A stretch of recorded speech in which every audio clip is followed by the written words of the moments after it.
Hello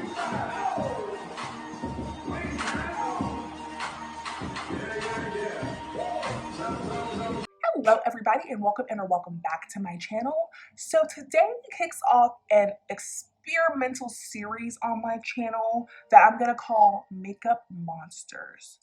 So in honor of spooky season starting, I am choosing 4 creatures, sharing their lore, and then using makeup and doing a makeup look inspired by them. I'm not choosing the typical scary creature, so you're not gonna see, just witch or like mummy or Frankenstein or anything like that. I'm kind of choosing something that people may or may not have heard of, or rather, let me phrase that. They've probably heard of, but maybe you just don't know as much about these creatures as you probably know about other ones. One thing to know about me is that I love lore. I love learning about different things, different myths, different creations. It's kind of one of my random interests that I have, along with like geography and fashion and psychology. So, and I really wanted to try to incorporate this more into my channel. So again, this is kind of an experiment. See if this is something that I should keep doing, even outside of October. So for this series, I picked like non-common, like scary monsters. I feel like some of them are kind of done to death, and I kind of want to put something at least a little bit outside of what's normal, because the way I see it, there's a whole world full of myths and legends to learn about. So there's no reason why we need to keep it to just the status quo. So disclaimer, while I did work and I will work to research this accurately, I am not an expert. So please feel free to add in the comments with more information or sources if you have them. So as you can see by this look, or you may be kind of thinking, what creature did I pick to be inspired by for this look? And I picked a unicorn. I know, not really that scary, but interesting nonetheless. And again, it is spooky season where we're getting dressed up, we're being creative, so there's no reason why I can't pick a unicorn to start this off. I think that they progressively get kind of scarier or more threatening as I go on. But yeah, so that's kind of all I have to say about this. So if you want to watch me do this look and get into the lore surrounding unicorns, just keep watching. Okay, so I pulled out a bunch of things that I think kind of like say unicorn. I got some singles here. You can see that I got, of course, Opulent. I specifically want to use this color. It's like a purple color from Sydney Grace, and it's called Mythical. So I feel it's very apt. So I really want to use it.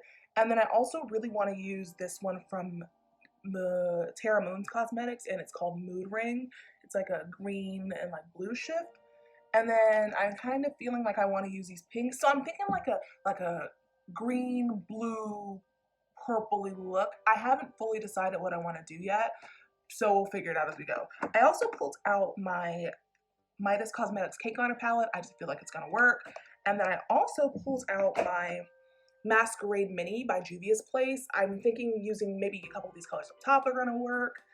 And then I pulled out a couple of my Stila Glitter and Glows. Again, I just feel like it's probably gonna be good in here. And I also pulled out a lot of stuff. I have it in this bag.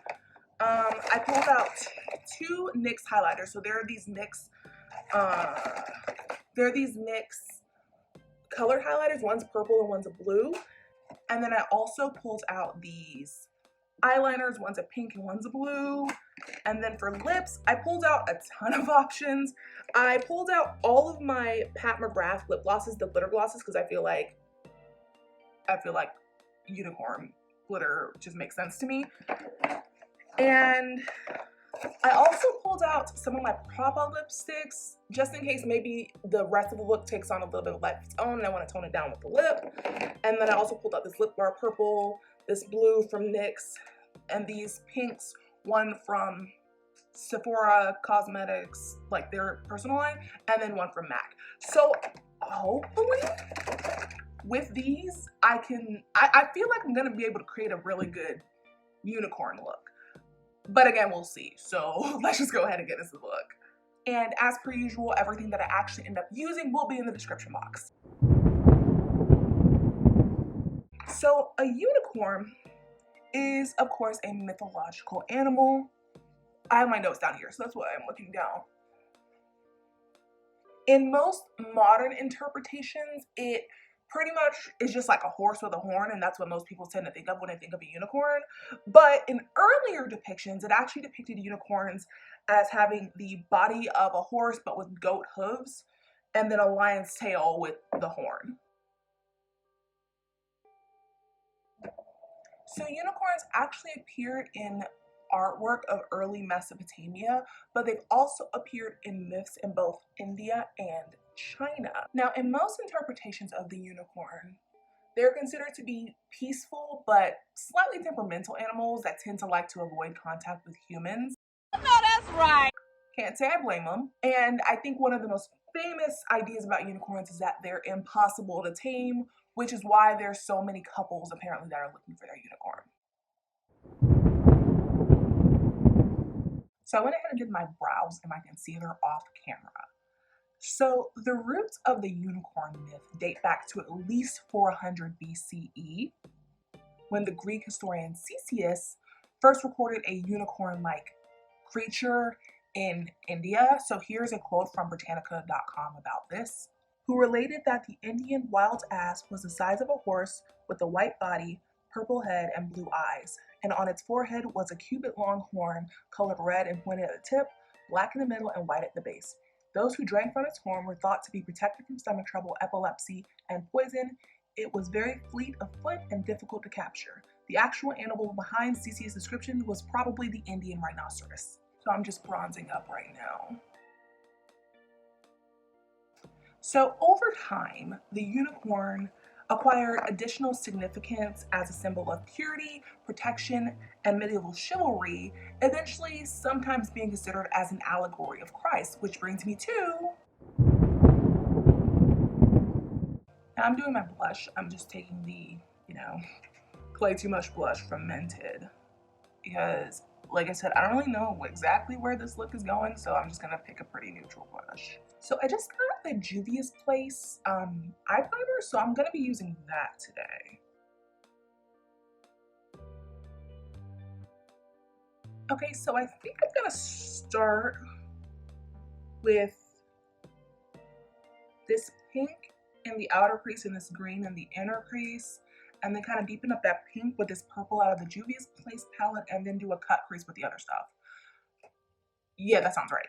Belief in unicorns actually increased with the invention and distribution of the Bible, and the Old Testament actually mentions the unicorns by name at least 7 times. And this is largely due to a translation error from when Hebrew was rendered into Greek. So passages in the Bible refer to a strong animal called a re'em. I think that's how you say that. And it's a horned animal, and that's a Hebrew word, re'em, that means wild ox. So the wild ox, which is now an extinct animal, was rendered into sculptures as an animal with 1 horn.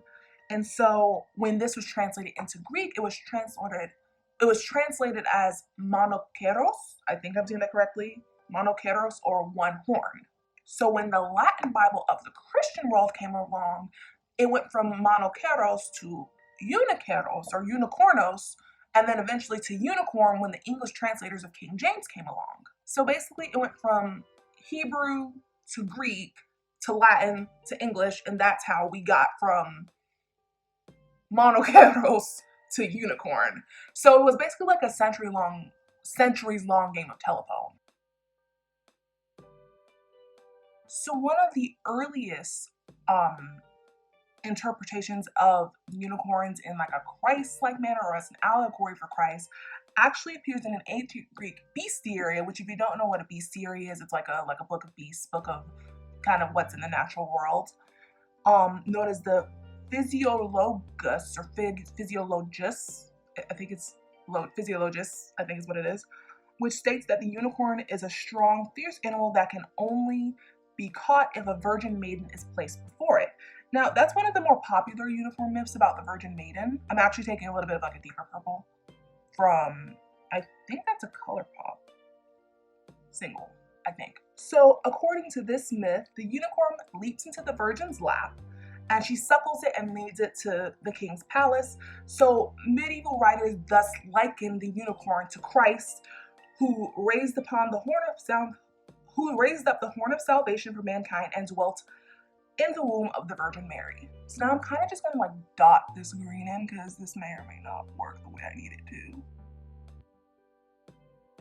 So I might put a little bit of blue because that's not really blending the way I need it to. So I might put like the teentiest bit of blue in there to kind of help that green and that pink blend a little bit better.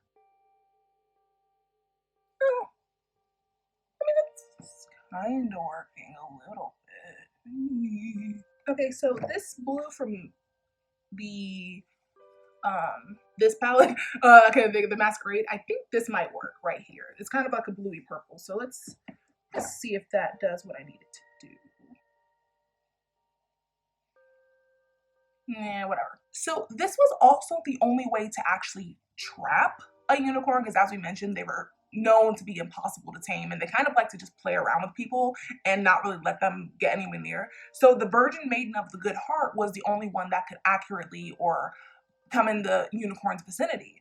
So the Virgin Maiden was the only being who the unicorn would allow into their vicinity. And so they could even ride the unicorn if the unicorn allowed it. So this is also what led to the perception of the unicorn being tied to like purity and chastity and general good-heartedness and innocence. So now I'm gonna cut my crease with that same Juvia's Place primer. I haven't cut a crease in a really long time, so hopefully this works. That actually worked out pretty well. Yeah, Juvia's Place for the win on cut crease. So anyways, so during the Middle Ages, the unicorn became a very popular motif in art. So perhaps the most famous example of that is something called the Unicorn Tapestries, which in fact depicts a unicorn hunt. So the Unicorn Tapestries is currently on display at the Met and the Cloisters. As you can see, I put the color Mythical all up in the inner part of the eye. I'm going to take the color Mood Ring and I'm going to put it on the outer portion of the eye. So other depictions of unicorn hunts actually exist as well, most notably being in the Islamic world and in China. And speaking of, so I mentioned that unicorns also appear in Eastern myth, and so while I've kind of gone over the Western conventions of the unicorn, now I'm going to go over the Eastern conventions of the unicorn, which is also pretty interesting.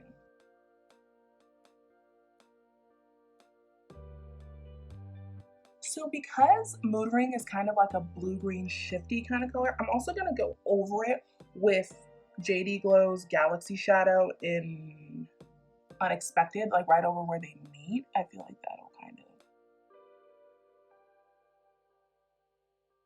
So the Japanese unicorn called the Kirin, I hope that's correct, and there's actually a beer named after that too, is a fierce creature able to root out criminals, instantly punishing them by piercing them through the heart with its horn. It's also seen as a harbinger of good luck. So the Kirin is also the modern Japanese word for giraffe. In China, there's a similarly named qilin, and it doesn't harm, but its presence is also considered to be a good omen.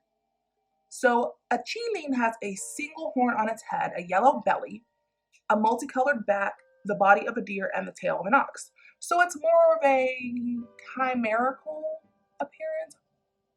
So their rare appearance of the qilin also tends to coincide with the imminent birth or death of a sage or an illustrious ruler. So I think I'm gonna go with this hot pink to kind of round that pink out. So reportedly, a qilin appeared to Confucius's mother before he was born and coughed up an inscribed jade tablet that foretold the future greatness of the unborn child. And likewise, the death of Confucius was foreshadowed by when a qilin was injured by a charioteer. So now I'm gonna take that pink and kind of wrap it around the eye, and a little bit of that purple too. So I think I'm also gonna take a little bit of Opulent, because I really can't leave the color alone. I'm gonna put it around the inner corner, so it's gonna wrap and then kind of connect to that pink in there. Okay, I think it's a lot going on, but it's for sure giving like mythical vibes. Like it's doing what it needs to do. So in 1414, Chang Ho, the returning leader of an expedition to Africa, brought to the Chinese Ming Dynasty Emperor Yongle a live giraffe, but he actually presented it as a qilin. This was the first time that a giraffe was ever brought to China. And so, but the emperor saw through that ruse and knew it was not truly a qilin. So there's speculation that what was passed off as qilins or unicorns back then might have just been giraffes. So I mentioned earlier that people like to try to trap unicorns. So why is that? Why would anyone want to trap and kill a unicorn? Well, unfortunately, unicorns kind of got the elephant/rhinoceros treatment, and people wanted them for their horns. So this actually led some people to believe that unicorns did exist, but were hunted to extinction rather than just being of myth. So I think I'm going to take some of this Stila Glitter Glow and Fuchsia Fiction, and I think I'm going to apply that as like a little line of glitter in the crease. Yeah, I think I'm going to do that. I gotta concentrate for this, so I'm not really gonna film it. I'll just come back with it done. Okay, so Fuchsia Fiction didn't work out. It kind of just blended in with the purple too much. So instead, I don't know if you can see it or not, I went in with this green one called Mint Myth, since it's a theme here. Yeah, it's called Mint Myth. So I went in with this green one, and it's still, you know, understated, but you can see it, I think, a little bit better than the purple one. So unicorns were said to have a lot of different powers, including but not limited to purifying lakes and rivers and also neutralizing poison. And this was especially prized by kings who were very paranoid about being poisoned, which I guess was like a, you know, what kind of was a concern back then, that someone would try to like take you out when you're eating. You know, I think we all heard those kind of stories about old monarchs who would have their servants eat or drink for them just to make sure that it wasn't poison. So because medieval fascination with unicorns was so extreme, narwhal tusks were actually utilized and passed off as unicorn horns and sold for a large amount of money from traders, which is why narwhals are sometimes called sea unicorns. Oh shit. I don't know if I want to do a black line or if I want to do I think I'm going to do a black eyeliner with my NYX Epic ink. This might be a little much for it, so I'm going to put that away. So in London in the 1600s, newspapers actually contained advertisements for miracle elixirs made of true unicorn horn, a la like random snake oils. And it was said to relieve many ailments like snake oils do, including ulcers, scurvy, melancholy, consumption, fainting spells, and King's Evil, which is swelling of the lymph nodes, usually due to tuberculosis, which would suck for them. So I want to add more glitter, so I think underneath the lines, I'm going to do a little bit of this Mint Myth. So the lion is often said to be the enemy of the unicorn, perhaps due to the lion's reputation as, you know, king of the jungle. And there's a lot of illustrations that show competition between the lion and the unicorn. So the poet Edmund Spenser's The Fairy Queen from 1590 describes the rivalry between the two animals, but ironically enough, they actually appear together on the royal coat of arms for the UK currently, with the lion representing England and the unicorn representing Scotland. Which brings us to...